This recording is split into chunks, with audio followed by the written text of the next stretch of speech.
हड़प्पा सभ्यता संबंधित है, इसका सही आंसर हो जाएगा ऑप्शन नंबर ए, कांस्य युग से।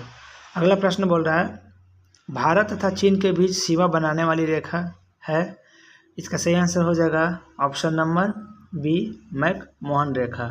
रेड क्लिफ रेखा भारत और पाकिस्तान के बीच है, डुरंड रेखा पाकिस्तान और अफगानिस्तान के बीच है, जबकि स्ट्रेटफोर्ड रेखा नाम की कोई रेखा ही नहीं है। अगला प्रश्न बोल रहा है नीचे दी गई प्रमुख घटनाओं का सही तिथि क्रम क्या है, जिसका सही आंसर हो जाएगा ऑप्शन नंबर ए, ऑप्शन नंबर ए। अगला देखते हैं क्या कर रहा है,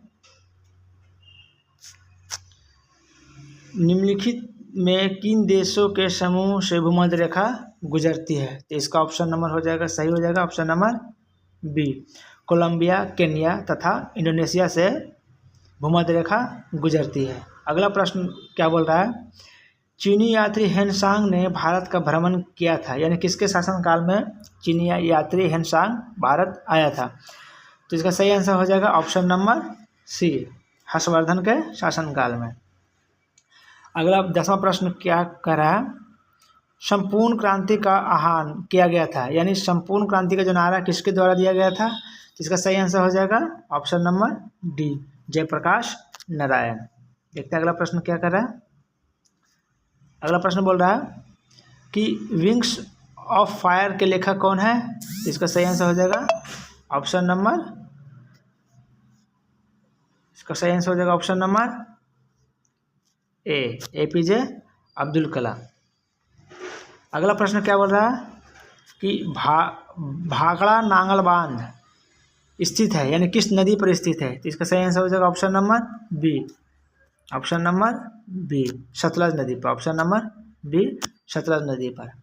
अगला प्रश्न कह रहा है कि कल्हन द्वारा रचित राजतरंगिणी में वर्णन है, यानी क्या किसका वर्णन है, राजतरंगिणी जो कल्हन द्वारा लिखा गया है उसमें किसका वर्णन है, इसका सही आंसर हो जाएगा ऑप्शन नंबर ए, गीतों का संग्रह है। कल्हन क्या है, एक गीतों का संग्रह है।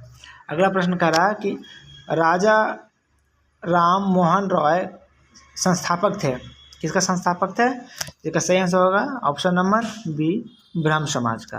अगला प्रश्न है मैगी नोट रेखा किन देशों के मध्य स्थित है, जिसका सही आंसर हो जाएगा ऑप्शन नंबर सी, फ्रांस और जर्मनी के बीच है।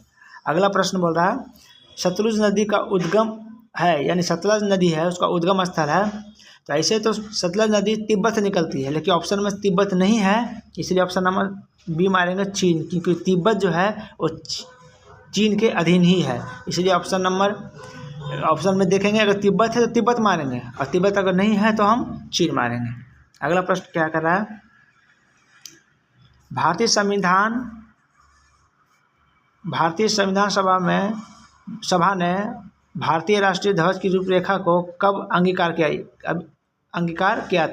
किया, यानी कि राष्ट्रीय ध्वज को भारतीय संविधान सभा ने कब स्वीकारा, इसका सही आंसर हो जाएगा ऑप्शन नंबर डी, 22 जुलाई 1947 को, 22 जुलाई 1947 को ऑप्शन नंबर डी हो जाएगा।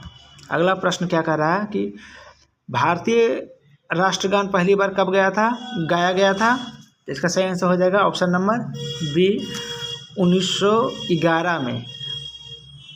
कब गया था, पहली बार कब गाया गया था, तो 1911 में कलकत्ता अधिवेशन में गाया गया था। ये भी याद रखना है कि पहली बार कलकत्ता अधिवेशन 1911 में भारत का राष्ट्रगान गाया गया था।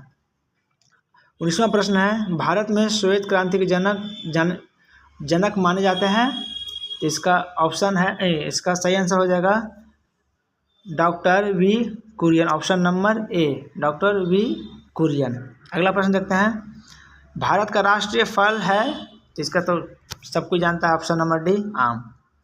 दुनिया का नवीनतम देश है, तो दुनिया का नवीनतम देश माना जाता है दक्षिणी सूडान, ऑप्शन नंबर ए। 22वां प्रश्न है न्यूनतम साक्षरता वाला प्रदेश, यानी कम पढ़ा लिखा जो राज्य है कौन है, तो यह है अपना बिहार। अगला प्रश्न क्या बोल रहा है कि सम्राट अशोक जिसने 40 वर्षों तक भारत में राज किया, की राजधानी उस समय राजधानी का नाम उस समय क्या था? तो उसका नाम था पाटलिपुत्रा। दोस्तों ये सारे प्रश्न है जो BSCC इंटर लेवल में पूछा गया प्रश्न है। और किसी भी कंपटीशन के लिए प्रीवियस ईयर्स का जो प्रश्न है कितना मायने रखता है, ये आप एक स्टूडेंट से पूछिए जो सफलता पाया है, उससे पूछिए कि प्रीवियस ईयर एक रामबाण इलाज है। ठीक है, इसी तरह के प्रश्न के लिए आप हमारे चैनल को सब्सक्राइब, आप फेसबुक पर देख रहे हैं तो पेज को फॉलो जरूर करें।